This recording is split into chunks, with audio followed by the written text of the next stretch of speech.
Oh, the nation owes much of its continued wonderful prosperity to the sheer diversity of the local products it can export. The world's edge mountains produce rich, deep veins of iron, gold, silver, copper, and tin. The coastlines offer a wealth of fish, shellfish, and strong winds to power the local mills.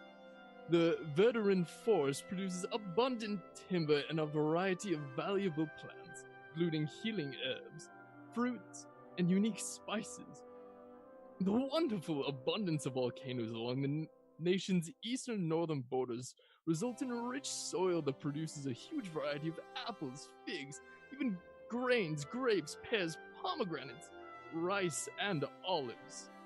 I love those olives, by the way, in my wonderful drinks, all of which find their way into Tal'Dun cooking.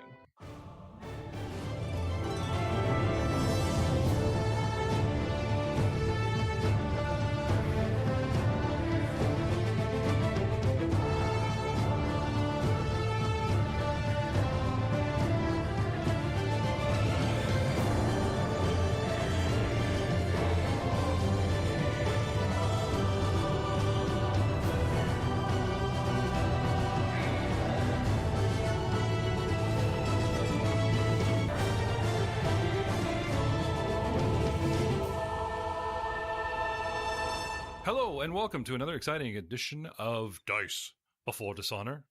We're excited. We're always excited to be here. We're excited to give you the best content that we can. We are not several schmoes sitting around with microphones at a single table. We are across North America. We are as far south as Florida. We are as far north as Ottawa in Canada. We are as far west as Oregon. We are as far east as Florida. Florida. And there's some guys like Aiden in the middle.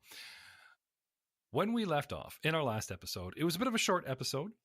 We had introduced, and special thanks again going out to the voice actress Sara Lynam, who, as a special treat to us, took a script and worked on it for weeks, and is going to be part of a redub edition for earlier versions of The Princess, and did a very important speech as the princess, which will drop early next week. Last week when you hear this. And why did we cut that short? There is overlapping events with the actual players themselves. While one thing's going on in one room, simultaneously things can be going on in another, and we didn't want to confuse you guys too much, so it's a bit of a short episode, bit of a patch episode. But tonight, to make up for it, we're gonna go long. We're going long, Frank. We're going long.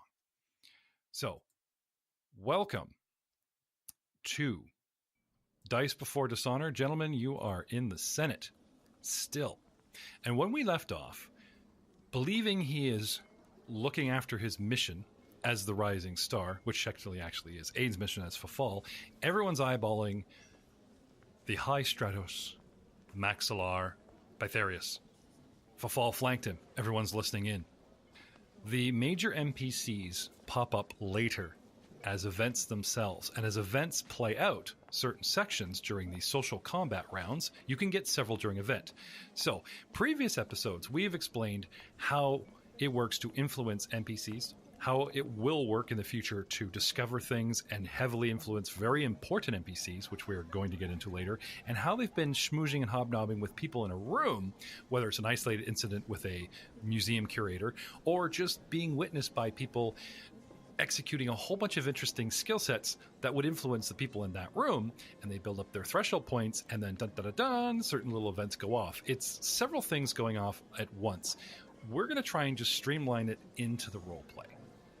Now, I know it's an actual play podcast where we're supposed to explain every little thing we have done, but we're at a point now where we're pretty much over-explaining every little bit. If you don't get it by now, just enjoy the show, and we're going to move forward. When we left off, we had Lord Gildervarth, we had the Sylph from Kadira, from Osirian, from unknown regions, from Katapesh, the Genie Lands, who knows where our Sylph is from, Fafal, ever mysterious, always schmoozy, and, of course, Sir Bartholomew. His hatred for the fact he has taken the disgraced noble trait, and the man mentioned in print is a mere 10 feet away. I believe he was clutching the hilt of his sword, very clutchy. Samuth noticed this and is sort of his wingman holding him back, or at least, ready to pounce. But the first thing I want to do, before we get into the event that's about to occur, event number 2, Fall. Something that happens normally right now in the adventure, because of our prologue series, because of Honor's Echo, where we were testing to see if they would schmooze, and I said we get to the very end, episode 0.15, 15, 16, 17, and they met the princess, they met Lady Gorliana, actually through you, and we never really covered how you met and why and the schmoozing. There's supposed to be schmoozing going on with these ladies now, as if the party never met them, but you guys have. So, as a benevolent DM, people always say I'm so mean. I would say that since you've met the princess, there's a bit of a free credit chip you can use there when you get to the point of influencing her, if you haven't already.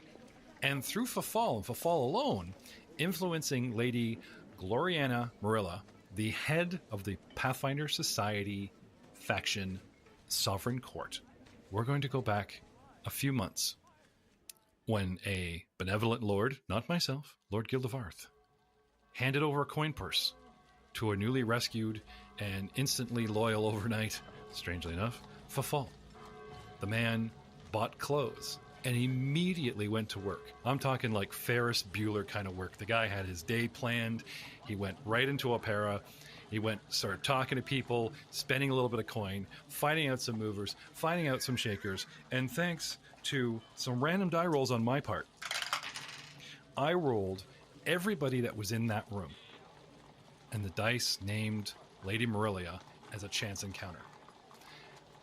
And to speed things along, we just kind of had, you're at court, you show up, you got the clothes, did she invite you? How did we get into that type of thing?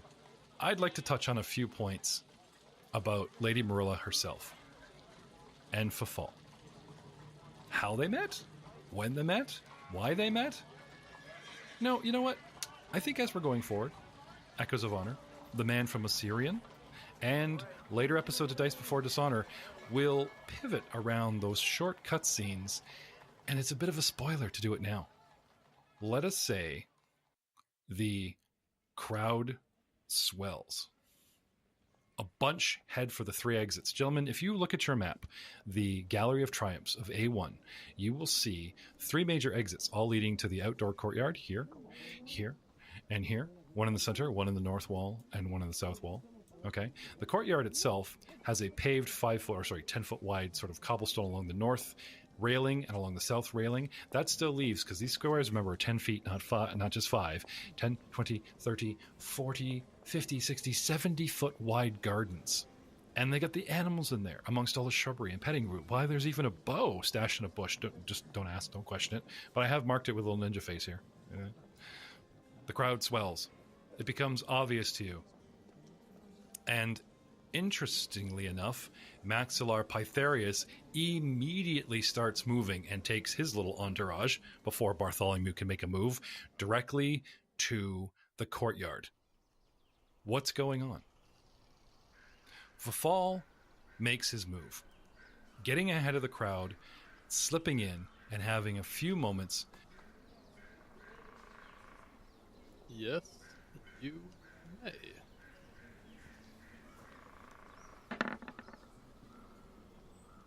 $15. You spot Lady Gloriana Marilla.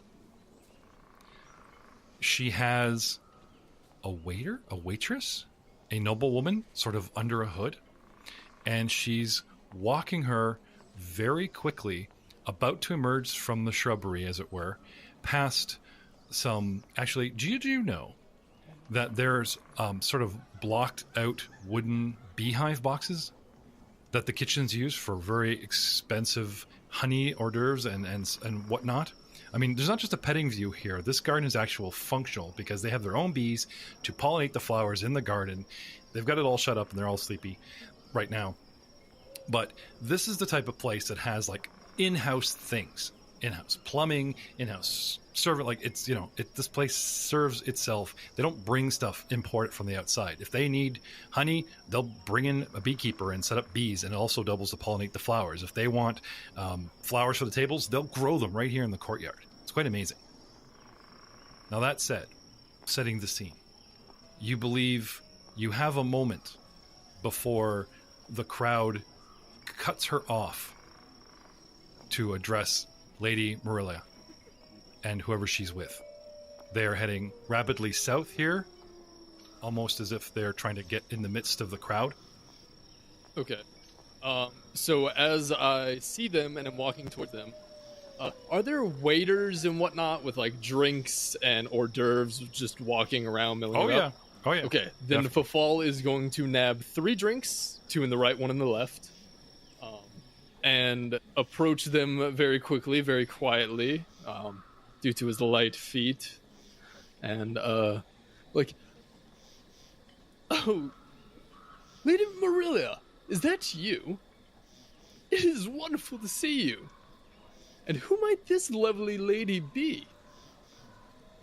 Now, going back to what we were just talking about, your past, okay? Do you remember how we suspended a roll where a couple episodes ago, Jay, as Leon, decided to, I'm going to use a skill, and I want to go down, and I wouldn't reveal it until this moment if it was successful, even though the roll was proverbially back then? I'd like to do this with your back then encounter of Lady Marilia. I'd like the rolls that are needed to influence her back then, and then we'll assume Honor's Echo played out to its end, and she was on the fence about you and talking about making bets, this type of thing, and then you're dramatic, I will never return to Osirian. You remember that bit? Yes. And then what happened in the after weeks? Perhaps you had a falling out with her. Perhaps she just became disinterested in you. Perhaps the society wasn't a good fit for you. Perhaps your heritage, wasn't, you're not the good poster boy for the Sovereign Court with your obvious Katapesh or, mixed heritage. Whatever may happen, right, is going to judge her reaction right now. Even though you're acting like you're still buddies, we'll say that these roles, which we're going to retroactivate all the way back to then, you follow me? Yep. Okay. So, first, going back in the day, knowledge nobility, knowledge local, knowledge sense motive. Sorry. Okay. Knowledge nobility. I mean, they're all the same modifier, so 11. When you first met her, you weren't sure who you were speaking with. But lucky for you, she saw an opportunity in the brightly colored distraction, first mistaking you for an entertainer. What would be your reaction to that? The color of your skin, though you're dressed as a courtier. This is going back, months on the street. Just before you popped up in court, what would be your reaction if a noblewoman who you don't know who she is thinks that you're an entertainer? I wouldn't necessarily correct her immediately. Because if you're seen to be a part of whatever is going on, say we were at a mutual party, or we were at a party and we were both just happened to be there, and she thought I was an entertainer, a part of the group that was there, then I could at least get some information out of her before revealing to her, oh no, I'm not an entertainer, I do these other things. Do you have any professions? Do you have any knowledge of spellcraft? I have no knowledge of spellcraft, but I am a bit of an alchemist. Okay. And sense motive? Yes. I have that. Okay. We'll use that current roll because I didn't look at it. Okay. New roll? No.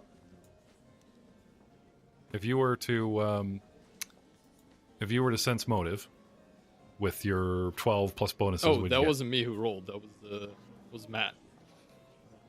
Oh, someone's mucking Yes. around. Terribly Don't sorry. muck. Dice rolls are heard on the podcast, buddy. Sorry. Winston is disabling a device.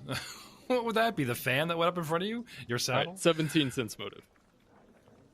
Thank you. Okay, getting back to the moment at hand. 17 sense motive.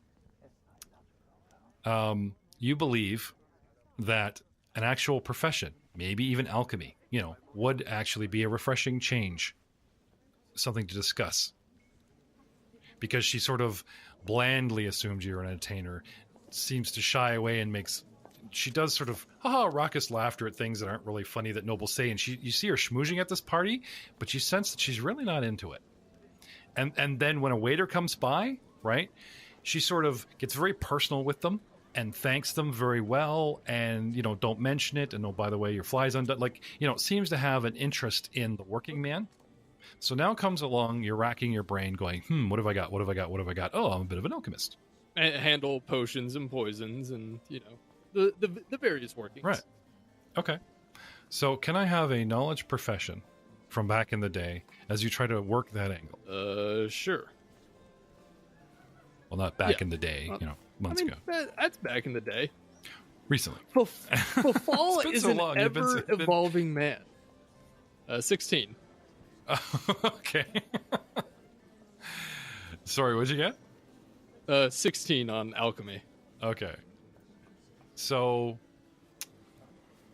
16, you do find that with that level of knowledge, you know, just skirting in, she does listen and become interested. And one conversation leads to another.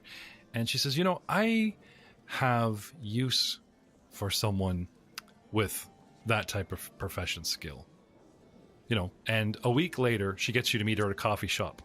And she talks about, you know, starts vetting you, looking into your background, you know, that kind of thing. And then asks you to accompany her to the court itself eventually. You know, she meets with you, she checks your background, you're kind of a mystery, you know, but she seems to have something in mind. And then on a whim, you get a messenger one day, and this is a couple months ago, and she asks you to attend court itself. And Princess Eutropia herself is sitting on the throne. And there you are. And in come these Cavaliers, and she knights them, except for one, who's a samurai, who claims that only the princess's father, his liege lord, can elevate his position, and insults the princess with his actions. And a lot of people are like, oh, but she takes it graciously, accepts what he says, and instead of sticking around to, you know, more gossip or, you know, the man just walks out and leaves. Your benefactor from the road, your man that kind of saved you, is one of these Cavaliers, Lord Varth. No need to be knighted. And getting in with him and talking with him and helping him get some documents, some extra schmoozing. The afterwards, the sort of after party, the yay celebration at the end of episode 17, when we're all there, you were in on it. You got to know the guys a little bit, that type of thing. And, you know, a couple of days later, the glow wears off and everyone goes their separate ways. And you've sort of, you know, again, gone back to working, you know, what you want to do. You've kept Lady Marilia as a contact or whatever, but you did turn her down where she said she needed a man in Osirian. And that just kind of left us flat. Not on bad terms, not necessarily in great terms. But at least you feel you have that chance to approach her. And you'd likely, unless your stance has changed on Osirian, you know, probably want to avoid that subject. So here we are, months later. You wind up on her. You got your drinks. You come right up on her. A quick moment. Fall, isn't it? It's been quite some time. Indeed it I'm sorry, I'm a bit preoccupied at the moment. Was there something pressing you wanted to ask or need of me? Oh, no. I just wanted to catch up with an old friend. Please, take care of what you need to. I will be around. Or whenever you have a bit of free time. For me, of course. Definitely, she says. There are a few people I must talk to, but I will seek you out. And if you can't find me elsewhere, check back here. It is my favorite part of the Senate, she says, you know, breathing the night air. Oh, mine too. I love the air. Oh, it's... Now, while you're talking, the woman she's with, this waiter, an illusion dissolves and a hood goes back. And unannounced and seemingly arriving, you know, slipped in, maybe Morelia had something to do with this, is the Princess Eutropia herself, not 15 feet from you on the other side of Morelia. While you were talking and she stopped and detained you, the woman slipped away to the south side here and actually has moved to the rail. And by the time she sort of got out of her disguise, magically and mundane combined, and over to the rail itself, your quick exchange with Marilia is done, and Lady Marilia goes to her side and helps the princess stand up on the actual stone rail so that she's a full waist, head and shoulders above everyone. And taking one of your drinks, actually, earlier on, as being useful, pulls out a little hairpin and starts clanging on it. The senators that were all queued, given messages, for whatever reason that the herd suddenly moved in here, is now revealed.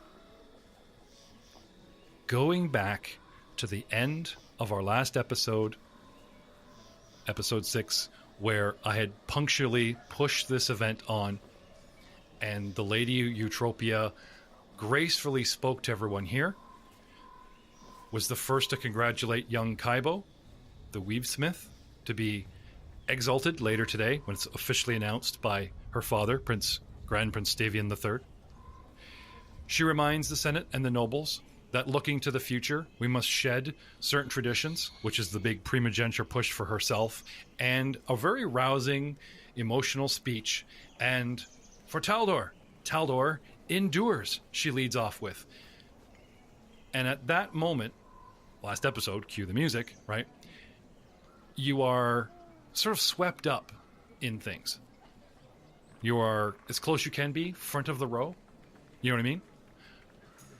You notice Lady Guerrilla is looking up wistfully, so that others look at the princess, but she's also kind of scanning the crowd, and her eyes keep falling on you again and again, and she looks rather contemplative.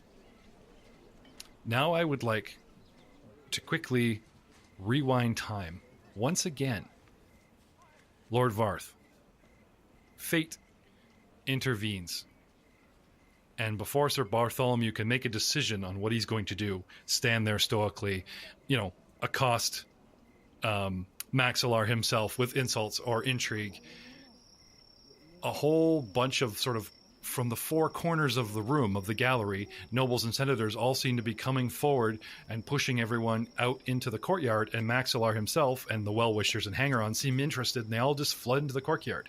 And you're not there very long before suddenly a ting, ting, ting, ting, ting on a glass. And the princess herself is helped by... Can I have an intelligence check? Okay. Let's see here. I'm not what you would call the smartest of people in the world. I got a 9. Okay. By a noblewoman that looks familiar, but you can't place her. Helps her up onto the rail. And does the tinging of the glass, as it were. Get everyone's attention. Lady Eutropia, at this point, because we were on time, begins a rousing speech. My friends, colleagues, and assorted enemies. While this is going down, I would like a perception check from you, sir. Bartholomew is indisposed. All right? He remains behind. With any luck? Whether to vent or whatever, but you distinctly, glancing back, he does not move with the crowd. He stays behind in the galley for a few moments, perhaps rejoining later. Okay, I got a 14. 14. Looking around, seeing what's showing its face.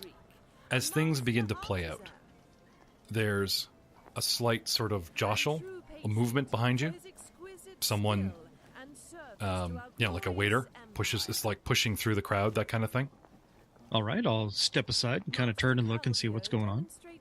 This servant, or I should say waiter, as it were, tries very hard to remain small and get to where he's going, but there's such a crowd in this part of the garden right now that whatever exit or wherever he's trying to head to, he can't kind of go around the back.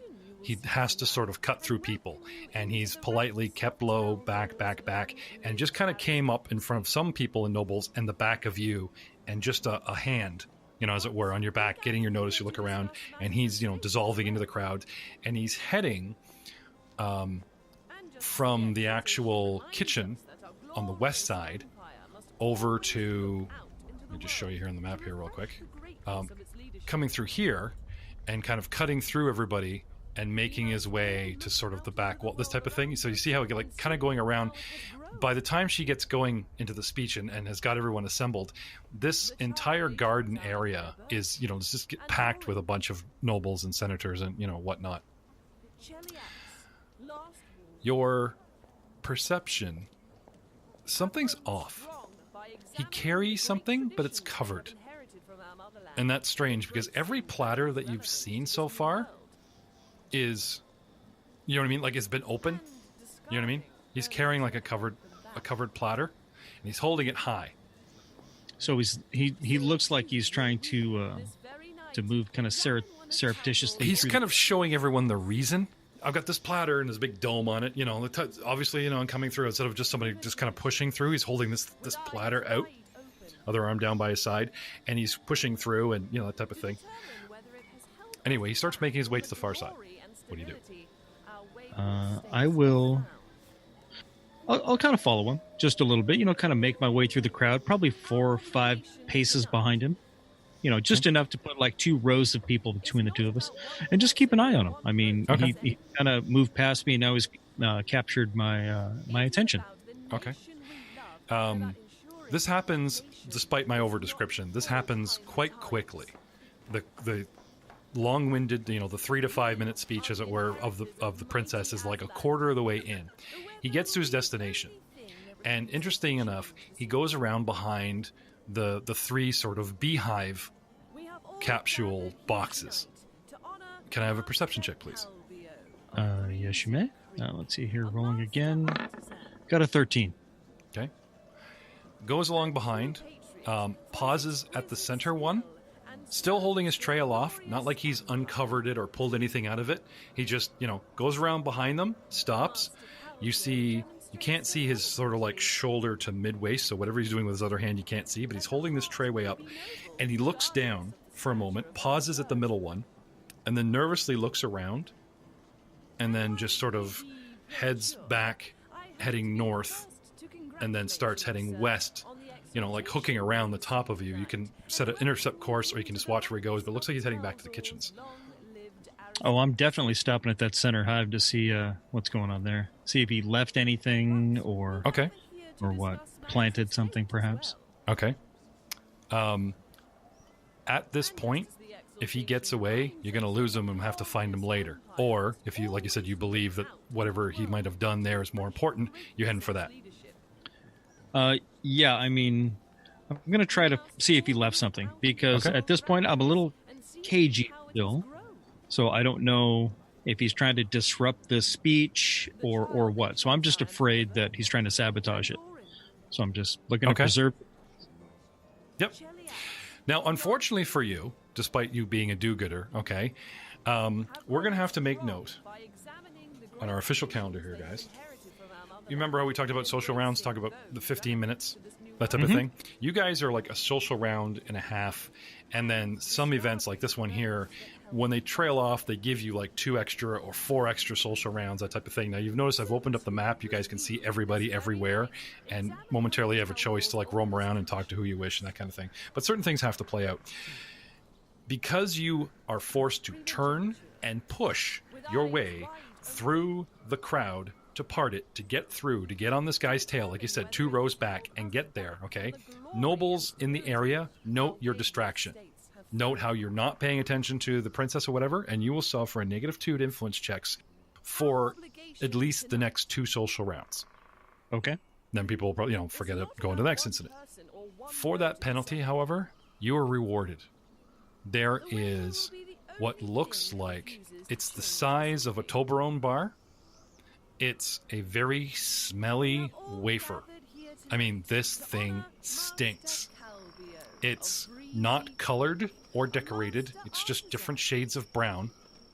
It does look like something that you might eat or such, but the smell, like when you come around behind this thing, the smell is very, very strong. I'm not saying it's a bad smell to you. So but it's like a no. Like, it doesn't smell bad to you. It's just like a very, very, very strong smelling plant. Do you have craft, alchemy, or knowledge nature? Well, let's see here. Me being a Cavalier, And that never gets old. Ladies and gentlemen, I just love asking them because they're like, why did you have party Cavaliers? Because they're hamstring. They have no skills. Fafal is the man. Yes, yeah. Oh, you're busy trying to get your intellectually gifted. So I'm just going to make a raw intelligence check to see if I recognize something? Because I think you can try some skills untrained. Can't you? Yes. Go right ahead. Perfect. Then I got an 18. 18. Now, the DC set for this is pretty steep. So giving you exactly what it is and what it does, I will not. But I will tell you that your intelligence tells you, with a wonderful 18, that he's planted this thing here to smell for a purpose. Have I experienced anything like this in the past? Is it like a disruptive? Is it to create a distraction? I mean, what do I think the reason for this is? Because it was obviously put here for a reason, so I'm trying to... It is. And at this point, fortunately, you just have to sort of wait it out for a moment and see what's going on. As you ponder, as you eyes turn up to the left, or is it down to the right? Which one's lying and which one's memory? As you're trying to remember, the speech gets to about the halfway point, and the boxes begin to shake. The bees inside are extremely agitated, as now the smell has gotten to them, and they are belligerently trying to escape, quite literally, to keep the people safe, a locked box. It's nighttime, they're supposed to be sleeping. The smell has obviously woken them, and they're going completely ballistic. What do you do?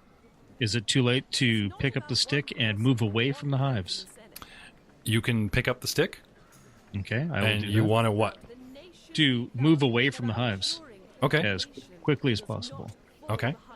Because I'm sensing some shenanigans, and if the bees bust out of those things, that's really going to put a damper on the party. It will. So that's what I'd like to do. You grab the bar, and then you turn, and what are you going to stick it in your cloak, or just try to sneak it away and hope the bees calm down? I'm actually going to throw it. I mean, as soon as I kind of get a couple steps away, so I'm not going to brain somebody with this thing, I'm just going to wing it down the hallway to the east. So you try to get the proverbial step to the door and toss, or do you want to just turn face north and try to chuck it 10, 20, 30, 40, 50 feet so that it just clears the rail and gets the hell out of here? So obviously this thing is going to appear over the top of people's heads, a big Toblerone bar going, but it is big enough to have a solid weight that you could chuck it like a baton, just that kind of thing. I will totally just turn, take a step, and heave it. Okay. Can I have a strength check, please? Like this thing is dynamite, and I'm trying to get it away from me. Sure. Let's see. Strength check. Let me knock the dust off the old character sheet here. Let's see. Abilities 13. Hey, yet another die 20 plus 1. 3. You got hero points. Thank you. Roll 20. Hero point? Post roll. It's only plus 4, giving you a mighty 7. That's still not going to really do anything significant. You could take the use it and then use it to take another turn. So you threw it badly once, go pick it up and throw it again. No one saw that. Okay, yeah, that sounds like a good idea. I will spend that hero point to take a slightly take another action. I throw it, it slips out of my hand, kind of lands at my feet, and then I'll just kick it. He just falls in the grass, sticking up, and he just goes and hoofs it. All right, go again. At this point, since you're kicking it, that's not in arm or whatever, I know it's mediocre, but you can add your attack bonus, meager as it is. The proverbial first level says plus 1, but do add your attack bonus. You mean I'm going from die 20 plus 1 strength check to a die 20 plus 1 attack roll? Right on. No, you're at your attack roll is also at strength order, so that'd be 14. Because you get one for being a Cavalier and one for strength, so that's plus 2, right? Let's see here. Well, base attack is plus 1, so it would be one higher, so 13. All right, so you give it the hoof. All you got to do is punt this thing and get it up in the air and clear, that kind of thing.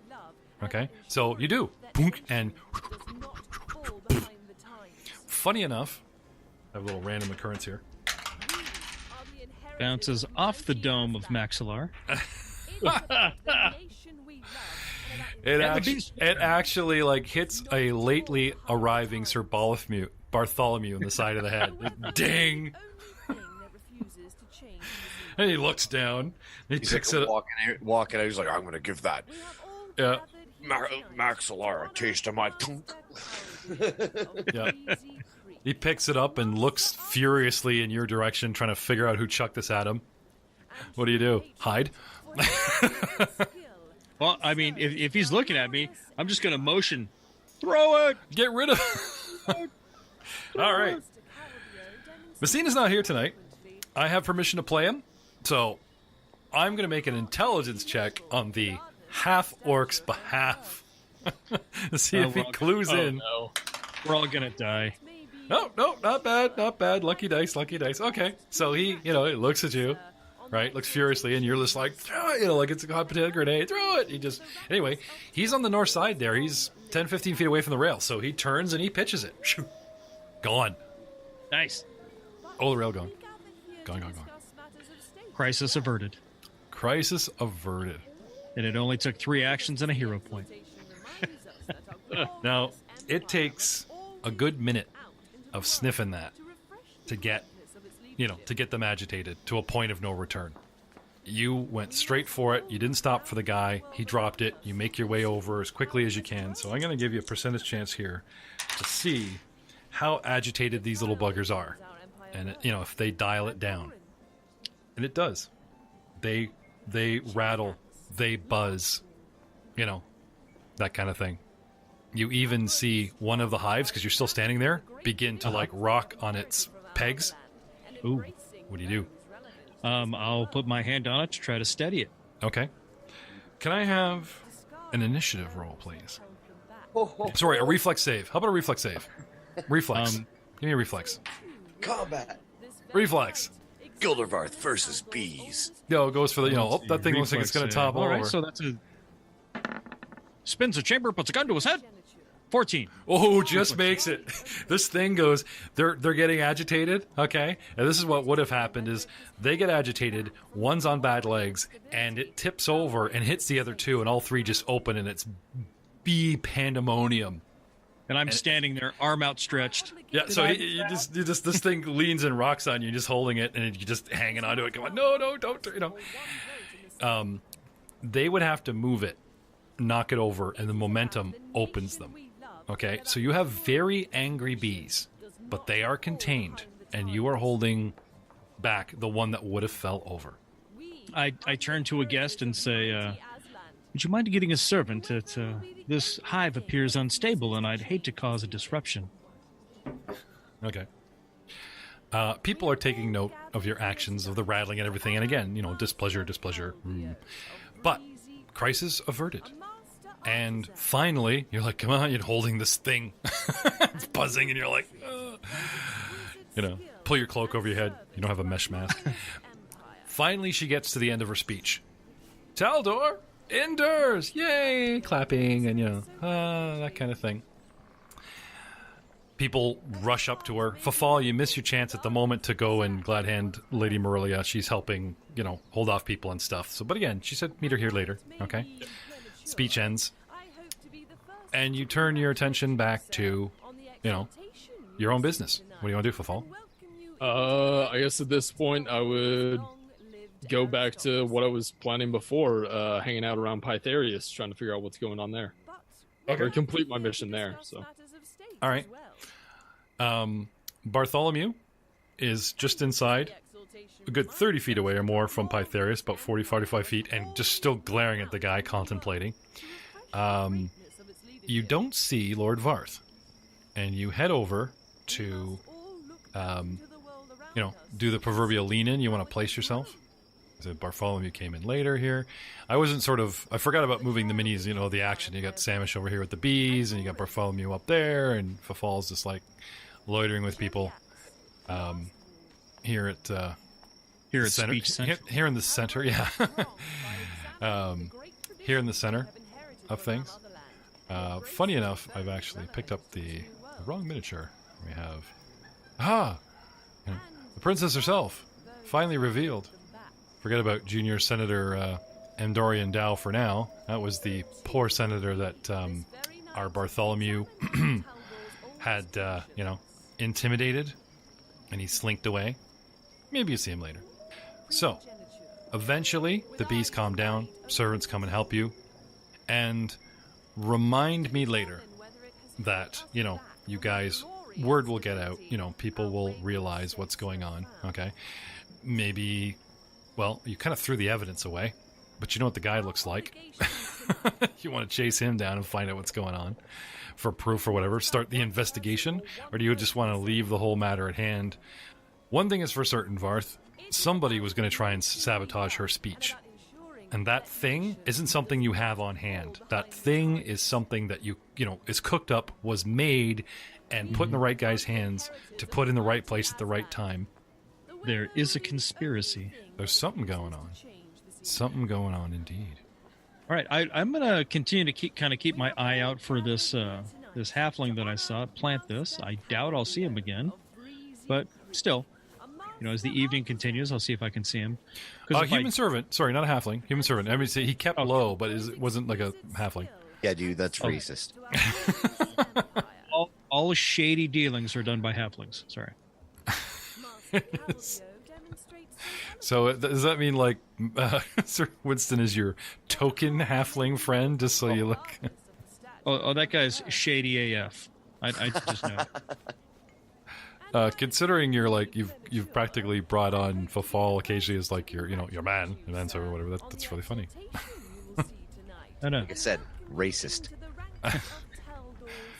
So, getting back to the schmoozing, Leon in the gallery and Sir Winston. Let's move time ahead a few moments where you possibly calm the wolf. Can I have yet another handle animal? Handle animal? Matt, are you remembering to add, I think it's +4 on handle animal checks with your own mount? Yes. Yes, I am. And that was a handle animal of 14. Okay. So you get him to calm down. It's very good. It would be bad if he ate a child. He wouldn't eat a child. Of course, if you fed me later, remember there was that whole thoughts of Barkley thing. If you'd frickin' fed me when I asked, perhaps he wouldn't be so agitated. Barkley, calm down. Your Hassenpfeffer will be ready soon. So, now, Sir Winston, I do believe that now would be the time. I am sorry for suggesting that we could use Barkley as a pet.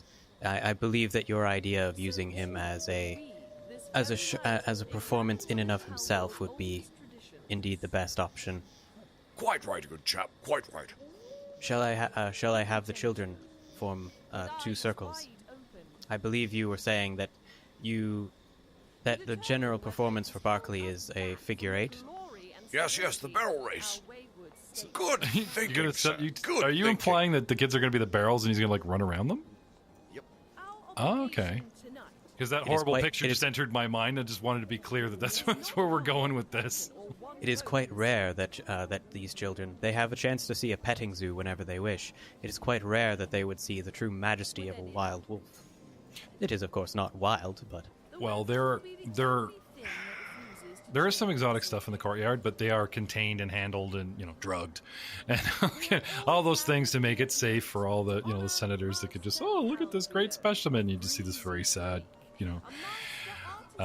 fox crow. There's, I got to find out what this animal is. There's a rooster, bright plumage, like the red, white, and blue kind of plumage and gold with a fox head and the crowl, on a map, one of the Taldor maps, and it's like, I can't wait to find out what this creature is. And they have one of those that looks, fluffed and such, but, has sort of a glazed over look in its eyes, certainly doesn't look vicious, where Barkley has already twice expressed his displeasure at what's going on here and his current, shall we say, company. Because of the nature of Winston's suggestion, we wouldn't need the children to be able to pet Barkley. They would merely be observing the power of such a wild animal. Okay. And with that, Winston dismounts. Okay. And in his most theatrical manner, and I'm not sure, maybe... Can I have a sense motive there, Mr. Winston? Sense motive? Sense motive. Certainly. Get a feel for the room. 18! Your regular performance, like just running around and obeying your commands, isn't going to fly with the room, let alone the kids. They're here to see, like, acting, comedy, dancing, some sleight of hand. They loved it when they put hats on your heads as a mundane disguise. There's people tumbling around. Acrobatics. Now, if you could get the wolf to do some acrobatics, that might be something. But, you remember his failure at the wall. We haven't mastered that for the public yet, man. I'm just saying, Well, but it's totally different story when I'm not on his back. Okay. Well, you give me handle animal, and I will. I give him some bonuses to, the... Handle animal of 18! Okay. So I'll give him... Sorry, go ahead, go, Leon. I would like to, then kind of join Winston in calling out to the children and gathering hype a bit for what we were going to show them for a performance. Okay. You want to work the crowd? Okay. So do you have any acting perform? Do you have any... I believe you can use perform untrained. Work off your raw charisma. Sure. Give it your best shot. Okay. Perform oratory for me is what this will be. Sure, let's have it. Unfortunately, that would be a 3. Okay, so he's quietly like, "Hey, children," like very flat voice, just sternly looking at the first 2 kids. "Children, get ready. He will perform." Now, he's giving the flat Sheldon performance. He's just telling them, just telling them. And Winston's, Pay attention to the majesty of the wild beast, a wolf in its greatest form. Ha! and he does the whole in a direction indicating for Barkley to start his laps. Okay.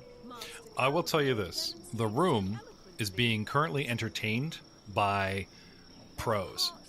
So for you to perform something for the room, you're looking at 12, acrobatics, disguises and things, 14, because they've kind of prepped them as opposed to easy stuff 5 or normal stuff 10. They've kind of elevated the expectations of the room.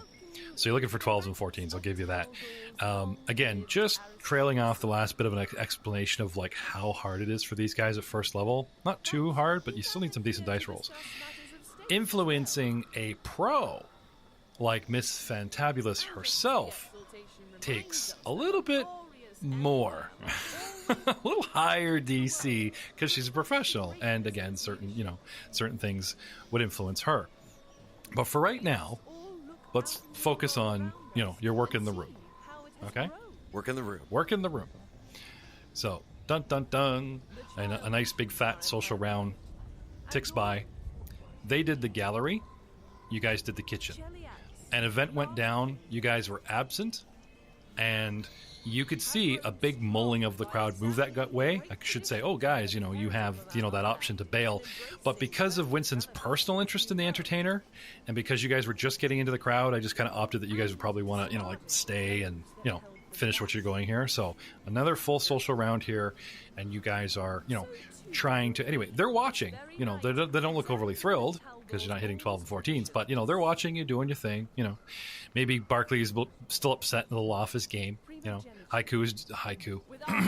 Sorry. We don't have Barkley doing a performance role, because he's the one that's actually doing the show. As far as I was aware, our performance was more like getting people's attention. Oh, I see. Right, because Winston is... You guys were hyping. Yeah. Yeah. Okay. So let's have Barkley, the official. Come on, Barkley. Performance. Okay. Or acrobatics, or I'll do an acrobatics. I think that would be more his thing. I don't think he's about the show. I think he is the show. Barkley does acting, comedy, and dancing. Would he get because I was trying to do an 8 and other with that as far as getting attention is concerned. Did that what happened, or did we just... With a 3, no, but with the 11, well, no. Yeah, I'll let him add the +2 8 and other to the influence. Now that I see how you guys are stacking this, I've kind of misunderstood here. So that would be a 10, and I'm going to spend a hero point. So 12, and you blow a hero point to get 14. 14. It's not a D6 actually. Don't you just add 4 to a... Yeah, you just add 4. Straight up? So, yeah, so it's 16. I'll take it. Yeah. So 16. 16. So, yeah. Right. So here you are beginning to influence the gallery, and with an acrobatic, Winston of 16, right, that gets you 2 points into the influence pool. And the thresholds are set at 10, 15, 20, 30, whatever there are. There's only 2, and they could be as low as 10, or they could start as high as 15, and then the capping one could be as low as 20, or could be as high as 30, demanding children. Anyway, so because it's 15 minutes, you guys can all... It's supposed to be like the group, everyone's having a go, right? But since you guys are like half a party and divided, I will let you guys sort of follow up with, first of all, your earlier roles. You're handling animal and doing a bunch of stuff, and Fantabulous like helping you, bringing you in. Okay, that type of thing. Okay, take everything I can get. Yep, she can aid another as well. Now it's not going to make any more on this, besides an additional 2, so that's actually 4 points. Okay, but if you guys want to have another go, like another set of rolls here, keep it going, or switch tactics. Try something else. What kind of tactics could I possibly apply? Well, trying to get a feel for the room and being an actual performer yourself, Winston, that's why I literally sort of prattled off. Normally, like to someone like Leon, or if you're in your element, which you almost are, this is where the DM's like, oh, well, influencing the room for this, and there's a successful sense motive. I don't give it for free, but since it's close to your arena, I'm going, right, sense motive, success, acrobatics, 14, disguise, 14, perform act, comedy, dance, 12, sleight of hand, 14. And Winston goes, oh, thank you, DM. But that's Winston's Cavalier as an athlete world, right? If we got into something that's Rogue's world, Fafal would have the advantage, where, again, both of these instances, I'm not talking to Leon, he's kind of out in the cold. We get to something that would, deal with honor or whatever, you know what I'm saying? Sure. Sort of cater to the one player that might have the advantage. This is not me just speaking openly to the whole party going, this is what you need to do. It does help for the podcasting audience to get a sense of the numbers you guys are going for, but that's my intent. But I'm not going to explain this for every room and every person. We're getting into the newest thing here for you guys. So, well, they've seen the power of the wolf. Perhaps another handle animal check. See if I can get him to do. Well, you can handle animal as like an aid another. Like you did the before thing to rev him up. So if you want to do a handle animal to handle him doing his acrobatics as an aid another, then again, you hit 10, he'll get a +2 to his next acrobatic roll. Sure. Unless he wants to pull scarves out of his mouth for some sleight of hand or something else, They have seen the wolf doing its own thing. Now what about showing them what you can do with the wolf yourself? Oh. He will form a pyramid, children. I will jump over your heads with me on board. No. It scatter. I can be. You can use me as your intended target. No, that's please probably, do. It's probably not going to go well. I like where this is going. I like the way you think, Leon. I like where this is going. First party casualty. Yeah. Oh no. What happened? No, I think I will actually do the handle animal to try and give Barkley a bit more of an advantage. Maybe see if I can get him to do a little bit of a flippy move off of one of the pieces of furniture in the room. Okay. Can I have an intelligence check from Leon? I have some little bit of... 19? Natural 20? Okay. Normally I'd say nothing, but since you got like very, very high, or supposed to cough up the hero point for DM inspiration, that's new. I'm used to kind of like relying on intelligence stuff. You can act with him. You can do your own acrobatics to like dive under the wolf or duck just in time, or like even though Winston isn't trying to include you in this little show, you can jump in and interact with the wolf to make look whatever he's doing more impressive. Dive bomb, belly flop the floor, and the wolf jumps over you or something, you know what I mean? And with a decent acrobatics or whatever you're trying to do roll, again, you can also aid another, because a couple people can aid, you know what I'm saying? You can aid Barkley as well in your own way, whether Winston wants you or not. Okay. Yeah, then I will do that.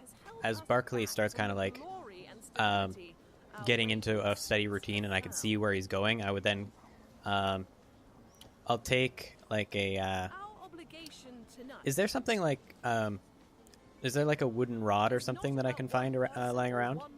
Yeah. Okay. Can I use that like as like a fake sword and then kind of like pretend to like sweep under Barkley as he jumps, so it's like I'm fighting the wolf? Oh yeah, sure. So let's have the handle animal first, Sir Winston. Handle animal 21. Right, so you get your +2. Sorry, great roll, but you're 8 another. Winston's acrobatic, and add the 2. I mean, Barkley's acrobatic, right? Yeah. Sorry. Winston dives under... Sorry. Yes. 12? 12, and you added your +2 for 8, or no? Sorry, 14. 14.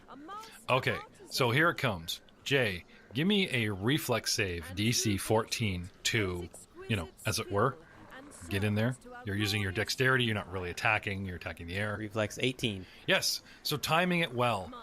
He ducks low, and it looks like he's trying to do something, and then he slows, he does the, the samurai purpose move, sword move, as it were, sweeping the legs, and he times it expertly, Winston, and actually, to your surprise, but it does help. It gives that illusion that he's jumping longer, faster, through danger, Halfway through, he lights it. What the hell?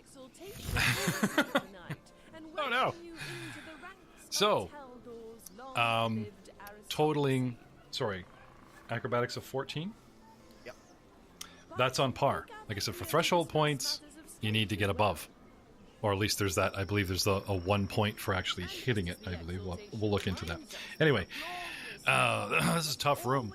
It's like... hitting that threshold of 15-30, guys, is like... Whatever's going on in the kitchen must really be interesting. Yes. The scene pulls away from the galley and down onto the Senate floor, where we see in the archives certain lords you were supposed to speak to. We see Kaibo and other lords in the main Senate. We see ourselves up in the galley. We see the cook grumbling about making Hassan feather, and he just wants to substitute carrots. Princess Eutropia working the crowd after her speech. Lady Marilia giving a hand. Lord Samish directing servants and, trying to get to the bottom of what's going on soon. Bartholomew lost in reverie and, trying to contain his rage for the man that disgraced his family name. Fafal leaning in on the man. Sooner or later, we'll get to influencing him.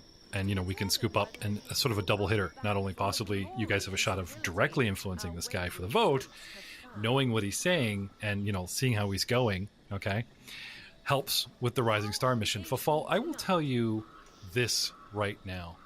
There is a woman here, and I'm going to make her big so you can see, okay? Her name is Dame Melphane Trant. And she's the one I mentioned a couple episodes ago that's tactfully, talking to Pytharius. Can I have a knowledge local check? Or a knowledge nobility check would work as well. Same modifier, so... 13. Sorry, knowledge nobility 13. 13. The woman is acting like what is known as a sycophant, or sometimes mispronounced a sycophant. And I say that we must work together to avoid sharing that old empire's fate. Taldor endures! Huzzah!